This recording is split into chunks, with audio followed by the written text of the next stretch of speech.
School സമയമാറ്റത്തിൽ ലീഗിനും കോൺഗ്രസിനുമെതിരെ സുപ്രഭാതം ദിനപത്രം. സമയമാറ്റം സംബന്ധിച്ച് ഇതുവരെ ശക്തമായ നിലപാടുകൾ സ്വീകരിക്കാത്ത പ്രതിപക്ഷ രാഷ്ട്രീയ പാർട്ടികളുടെ മൗനത്തിൻ്റെ അർത്ഥമെന്തെന്ന് സമസ്ത മുഖപത്രം. മതപഠനത്തെയും പൊതുസമൂഹത്തെയും ബാധിക്കുന്ന വിഷയത്തിൽ പ്രതികരിക്കാതെ ഒളിച്ചോടുന്നവർ സമയമാറ്റത്തെ അനുകൂലിക്കുന്നുവെങ്കിൽ അത് വ്യക്തമാക്കേണ്ടി വരുന്നുവെന്നും സമസ്ത മുഖപത്രം വിമർശിക്കുന്നു. എന്തൊക്കെയാണ് ഇതിൻ്റെ വിവരങ്ങളുമായി ശരണ്യ ചേരുകയാണ്. ശരണ്യ, എന്തൊക്കെയാണ് സുപ്രഭാതത്തിൽ പറയുന്നത്?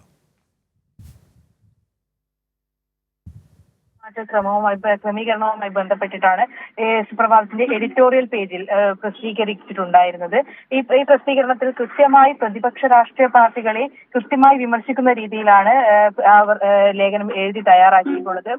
മറ്റ് കാര്യങ്ങളിലെല്ലാം കൃത്യമായ നിലപാടുകൾ വ്യക്തമാക്കുന്ന പ്രതിപക്ഷ രാഷ്ട്രീയ പാർട്ടികൾ എന്തുകൊണ്ട് സ്കൂൾ സമയക്രമത്തിനെതിരെ പ്രതികരിച്ചില്ല, അവരുടെ മൗനം എന്താണ് അർത്ഥമാക്കുന്നത് എന്ന് കൃത്യമായി ചോദിക്കുന്നുണ്ട് സുപ്രഭാതം പത്രം. അതുകൊണ്ട് തന്നെ പ്രതിപക്ഷ രാഷ്ട്രീയ പാർട്ടികളുടെ മൗനം അത് ഒരിക്കലും അംഗീകരിക്കാൻ കഴിയുന്ന രീതിയിലല്ല എന്നും കൂടി വ്യക്തമാക്കുന്നുണ്ട്, പത്രത്തിൽ വ്യക്തമാക്കുന്നുണ്ട്. അപ്പോൾ അതുകൊണ്ട് തന്നെ ഈ ഒരു വിഷയം, ഈ ഒരു സ്കൂൾ സമയമാറ്റക്രമം മറ്റ് മതപഠനങ്ങളെ കൂടി ബാധിക്കുന്നുണ്ട് എന്ന് ചൂണ്ടിക്കാട്ടിയാണ് പത്രം ലേഖനം എഴുതിയിട്ടുള്ളത്.